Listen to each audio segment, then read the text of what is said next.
Hello. All right, let's talk a little bit about file structure and how this software is put together.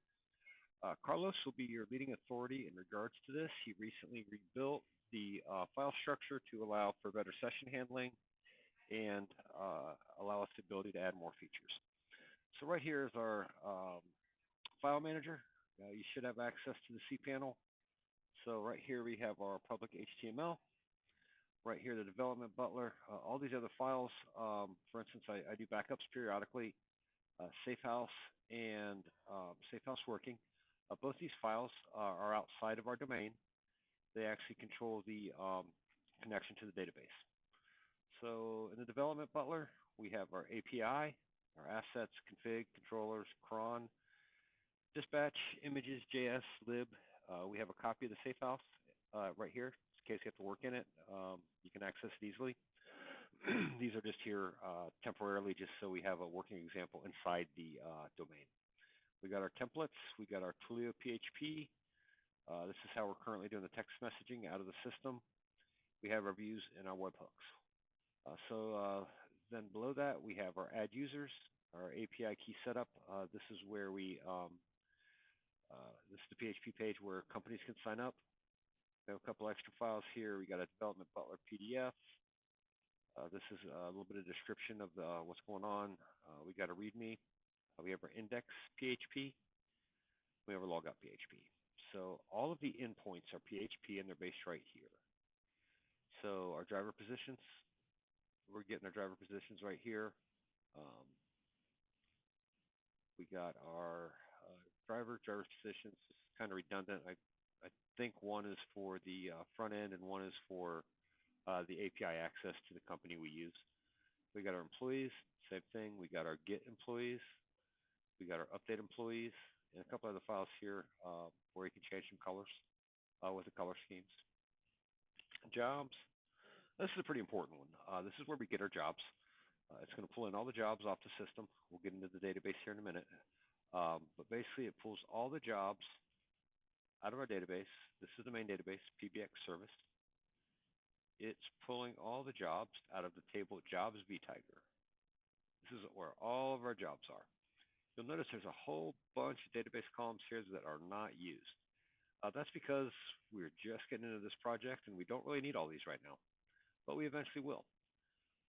Some of the more important ones that you're going to see here is money status, part status. These are status indicators that we use on the front end for the parking garage, right? So these aren't really being used right now because we're just in the process of developing it. Customer's phone number. We have job tasks, job notes. Very important, sequence of stops, okay? So basically this customer is stop sequence number 5. That would tell me that there's 4 other calls on that route that are sequence 1 through 4. The stop sequence is what's going to show us our calls on the mobile app. So it's pretty important to stop sequence. Geofence radius, we have it stored right here for anything that's geolocated. Then we have the customer latitude and longitude. This is what allows the customer property to show up on our map. Data capture. So a lot of this information you see right now is not showing up. It will show up because we're actually getting ready to make a new connection. That connection will be our data import. That's going to be happening hopefully by Friday, and then you'll see some of these populate. Then we can talk more about it. The assigned tech, this number right here, references the employees table, and right there is our employee number. So vtiger jobs. All this information is what we use to build the card. That's the card you saw in the previous video to show on the board. So let's get back here to file structure. So update. Every time we move something around, this update PHP saves everything in the database.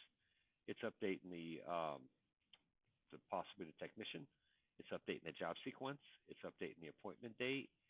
This is updating everything. Carlos did a great job getting this to sync up and work effectively. So good job, Carlos, on making this update work perfectly. Then we have Google. This is what controls the Google Maps API key. Because remember, every customer that signs up gets his own tenant database. The tenant database is basically a duplicate of this database. all their system API keys are then stored inside their database. Let's get off that. So that's what the Google is doing here. So we have assets. This is some of the stuff that Carlos put together. He can better explain the sessions preloader, our templates. This is where we store the database we're going to load. Right now we're loading tenants right here. This is going to change as we start to build out the mobile app because we're going to we're going to get some more database information. We got our webhooks right here, dispatch data.php. This is going to a company called Dispatch. It's a third-party provider that works as a go-between between Frontdoor and us. We're getting ready to do a direct connection with Frontdoor, so this is actually going to change. But right now, we do have access to this. We're in the process of setting up the Dispatch connection, and that's going to start bringing the information in. That information will then go to vTiger Jobs. All right, so that's a brief overview of what's going on with the app, the file structure. If you get a little bit more into it, you can go up here to the API. Where did you put that at?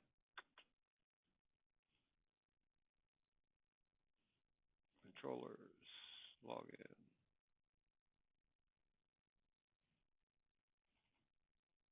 Views, home, tenant, footers. So he did a great job putting everything together here for us. So we're set up. When I first built this out, it was straight JavaScript, just a little bit everywhere. We had a lot of console errors, things like that. So Carlos did a great job putting everything together. So I just want to give you a brief overview of how the file structure is. So call transcripts. This is used for the AI. This is where the calls come in. This is the database where AI updates its information based on the call. Driver positions, driver SMSs, obviously employees, employee logs. This keeps track of the users on the system. If they slide a call left to schedule an appointment for Tuesday, sequence number 1, it's going to save this information.